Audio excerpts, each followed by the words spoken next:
जरा सोचिए, मौर्य साम्राज्य के आलीशान महलों और उनकी विशाल सेनाओं से भी बहुत पहले का भारत। ये वो दौर था जब इतिहास लिखा जा रहा था, लेकिन किसी एक बड़े साम्राज्य के जरिए नहीं, बल्कि 16 शक्तिशाली राज्यों के जरिए जो एक दूसरे से टकरा रहे थे भारत की तकदीर लिखने के लिए। ये कहानी है महाजनपदों की, वो युग जिसने हिंदुस्तान के पहले महान साम्राज्य की नींव रखी। तो सवाल ये उठता है कि आखिर ये जबरदस्त बदलाव हुआ कैसे? छोटे छोटे बिखरे हुए कबीले अचानक इतने बड़े और ताकतवर राज्यों में कैसे बदल गए? चलिए इस दिलचस्प सफर पर चलते हैं और पता लगाते हैं कि साम्राज्य बनते कैसे हैं। सबसे पहले तो इस नाम को ही समझते हैं, महाजनपद। ये दो संस्कृत शब्दों से मिलकर बना है। महा, जिसका मतलब है महान या ग्रेट, और जनपद, जिसका मतलब है किसी कबीले की जमीन, उनका ठिकाना। तो हम सिर्फ बड़े राज्यों की बात नहीं कर रहे हैं, हम उन जगहों की बात कर रहे हैं जहां लोगों ने अपनी जड़ें जमाई और कुछ बड़ा और स्थायी बनाया। वैदिक काल के छोटे छोटे जनपदों से निकलकर ये ताकतवर महाजनपद इस पूरे विश्लेषण में हम एक शानदार सफर पर निकलने वाले हैं। हम देखेंगे कि कैसे छोटे जनपद ताकतवर महाजनपद बन गए। हम उन वजहों को जानेंगे जिनसे इस नए युग का उदय हुआ। दो बिल्कुल अलग तरह की सरकारों के बारे में बात करेंगे और सत्ता के लिए हुए जबरदस्त संघर्षों को देखेंगे। फिर हम विचारों और धर्म की दुनिया में गोता लगाएंगे और आखिर में हम इन 16 राज्यों की छोड़ी हुई विरासत को समझेंगे। तो हमारी कहानी शुरू कहाँ से होती है? इसकी शुरुआत होती है उन बीजों से जिनसे ये महान राज्य उगे, यानी जनपद से महाजनपद तक के सफर से।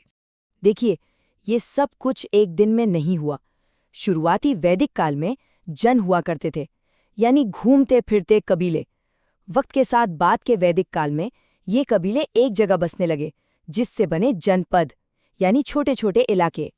लेकिन असली गेम चेंजर आया 6ठी शताब्दी ईसा पूर्व में, जब यही जनपद मिलकर बड़े, ज्यादा संगठित और ताकतवर महाजनपद बन गए। तो आखिर इस बड़े बदलाव के पीछे क्या था? कौन सी ताकत थी जो इस नए दौर को जन्म दे रही थी? आइए उन वजहों को जानते हैं जिन्होंने इस बदलाव को हवा दी। इसके पीछे कोई एक वजह नहीं थी, 4 बड़ी वजह थीं और सब एक दूसरे से जुड़ी हुई थीं। पहला, खेतीबाड़ी में एक क्रांति हुई। गंगा के उपजाऊ मैदानों की वजह से अनाज की कोई कमी नहीं थी। इस वजह से दूसरी चीज हुई, आबादी बढ़ी। ज्यादा लोगों का मतलब था बड़े समाज, जिन्हें बेहतर तरीके से चलाने की जरूरत थी। इसने तीसरी चीज को बढ़ावा दिया, यानी आर्थिक विस्तार को, क्योंकि नए व्यापार मार्गों से पैसा और संसाधन आने लगे। और आखिर में इस सब को संभालने के लिए एक नए तरह के नेतृत्व की जरूरत पड़ी, ताकतवर राजा जो पुराने सामूहिक शासन की जगह ले रहे थे। लेकिन यहाँ कहानी और भी दिलचस्प हो जाती है। ऐसा नहीं था कि हर जगह एक ही तरह का राजपाट था, बिल्कुल नहीं। असल में ये दौर तो राजनीतिक प्रयोगों का केंद्र था। उस समय 2 बिल्कुल अलग अलग तरह की व्यवस्थाएं थीं। एक तरफ थे मगध और काशी जैसे राजतंत्र, जहां एक राजा का हुक्म चलता था और सत्ता विरासत में मिलती थी, मतलब राजा का बेटा राजा बनता था। लेकिन दूसरी तरफ कुछ बिल्कुल क्रांतिकारी हो रहा था, वज्जी और मल्ल जैसे गणराज्य। यहाँ सत्ता किसी एक इंसान के हाथ में नहीं थी, बल्कि एक सभा या काउंसिल मिलकर फैसले लेती थी। सोचिए, उस जमाने में एक तरह से लोकतंत्र की शुरुआती कोशिश। ये अपने वक्त से बहुत आगे की सोच थी। अब देखिए, जब इतनी सारी बड़ी बड़ी ताकतें एक ही मैदान में उतर आएंगी, तो एक चीज तो होनी ही है, टकराव, संघर्ष। ये सिर्फ जमीन जीतने की लड़ाई नहीं थी, ये अपने वजूद की लड़ाई थी। एक तरह का प्राचीन गेम ऑफ थ्रोन्स शुरू होने वाला था। तो इस महासंग्राम में खिलाड़ी कितने थे? पुराने बौद्ध और जैन ग्रंथ हमें एक नंबर बताते हैं। इस शतरंज की बिसात पर 16 बड़े खिलाड़ी थे। और ये रहे वो 16 नाम जो पूरे उप महाद्वीप में फैले हुए थे। उत्तर में गांधार और कुरु से लेकर पूर्व में ताकतवर मगध और अंग तक, और दक्षिण में अश्मक तक। ये सिर्फ नक्शे पर नाम नहीं थे, ये संस्कृति, शक्ति और महत्वाकांक्षा के वो केंद्र थे जो प्राचीन भारत का भविष्य तय कर रहे थे। लेकिन जैसा हर बड़ी कहानी में होता है, एक कंटेंडर बाकी सबसे ऊपर उठ गया।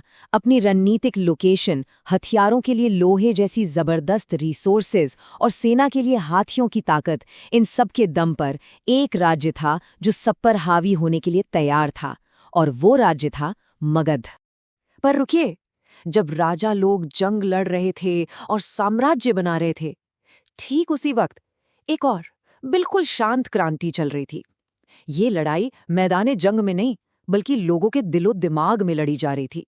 6ठी शताब्दी ईसा पूर्व इतिहास का एक गजब का संगम था। जरा सोचिए, एक तरफ भारत का राजनीतिक नक्शा बदल रहा था और ठीक उसी समय दो महान आत्माएं, गौतम बुद्ध और महावीर, इंसानियत की आध्यात्मिक सोच को हमेशा के लिए बदल रहे थे। ये एक ऐसा युग था जिसने न केवल राज्यों को बल्कि आत्माओं को भी बदल दिया। और ये दोनों दुनियाएं अलग थलग नहीं थीं, इनका आपस में गहरा कनेक्शन था। ये कोई इत्तेफाक नहीं है कि मगध के कुछ सबसे शक्तिशाली शासक जैसे बिंबिसार और अजातशत्रु बुद्ध के अनुयायी बने। ये हमें दिखाता है कि राजनीतिक शक्ति और नए क्रांतिकारी विचार कैसे साथ साथ चल सकते हैं। तो इन सब जंगों, गठबंधनों और क्रांतियों के बाद आखिर इन 16 राज्यों ने पीछे क्या छोड़ा? इनकी स्थायी विरासत क्या थी? इनकी विरासत को 3 आसान स्टेप्स में समझा जा सकता है। पहला, इन्होंने बड़े और व्यवस्थित ढंग से चलने वाले राज्यों का आइडिया स्थापित किया, मतलब केओस से ऑर्डर बनाया। दूसरा, मगध ने इस आइडिया को एक नए लेवल पे पहुंचाया और बहुत से राज्यों को एक झंडे के नीचे ले आया।